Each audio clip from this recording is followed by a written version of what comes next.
began with decorative concrete, about 13 years ago. I was still a stay-at-home mom with my kids, and remodeled homes and would sell them, and buy another house and remodel them. Did a lot of faux finishing, and you have a lot of friends when you can do faux finishing for cost. I looked for 2 years to find decorative concrete stains. I wanted concrete stained floors. And for 2 years I went to different stores, big box, small box, and they would show me a variety of paints. Perhaps a wood stain, but usually if it was for concrete, they'd take me to a concrete stain, it's paint. And although it's a great product, it's not what I was looking for.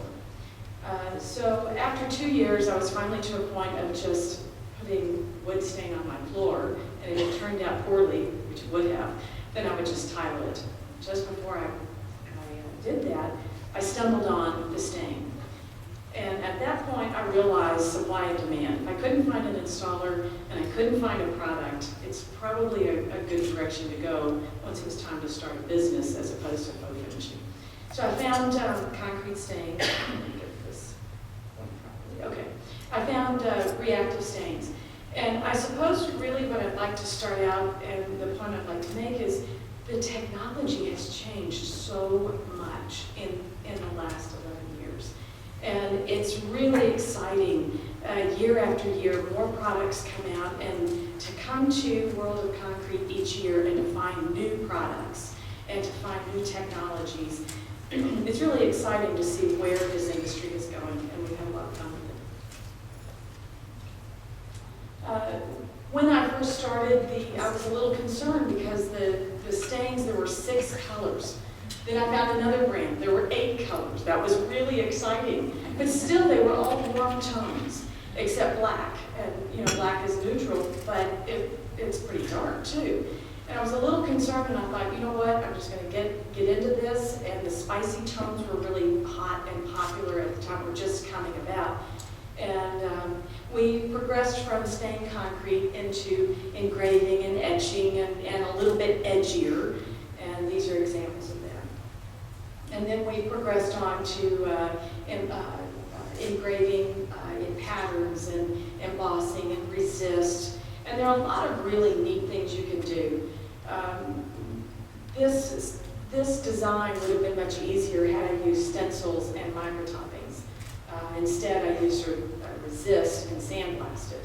And so I took the concrete down as opposed to raising it up. But there are lots of different ways now that technology has progressed that you can get some neat looks. This is a combination of resist and microtopping. For this project, we stained the floor a light amber color first, the entire floor. Then we put down a stencil in the folate pattern. We stained the floor again. Where the leaf pattern is a little bit darker, we had peeled off some of the resist. We stained the floor again. Then peeled up all of the resist and did the microtopping.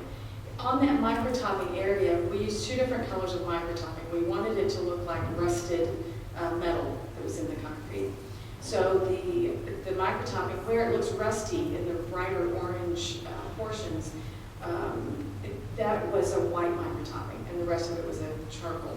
And when we stained that microtopping, it responded to the stain according to its base color. All of that artwork there is just done through stenciling. The little microtopping section that runs up and down on the left part of the screen, that was using an adhesive stencil, so a single-use adhesive stencil that's laser cut. And the folate pattern was a reusable, and then the gel resist. One more thing with this, this picture was taken while the sealer was still wet. If you're working with something you want it to look old, like rusted metal, you wouldn't want a sheen to your sealer. So that's the one complaint I really have about that photo. Now, as you can tell from artistry, there are some amazing, amazing artists. And some of them have gone from working with their own mixes to the manufacturers here have fabulous products, vertical mixes, and you can build them out and do some really, really nice things with them. This picture is the only in this slide that's not of mine. This is from Nathan Giffen. He was one of the artists last year. This is a series of slides from when we did the ASCC event in San Antonio, and I have it in here to show you kind of the process. So we started from these ICF pieces, and they work like Lego blocks, and they just snap together.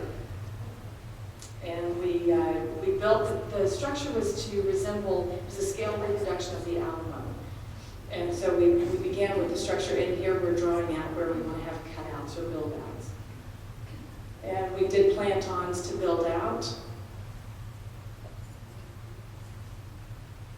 And you can see here we had a picture there to kind of reference back and forth, because we really wanted it to be as accurate as possible.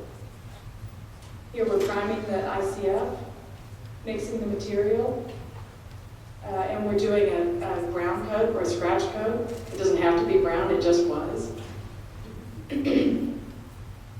I have this picture in there so that you can see the ICF is structured together with connecting pieces that you can see to the far left of the slide. So it connects two pieces of the foam.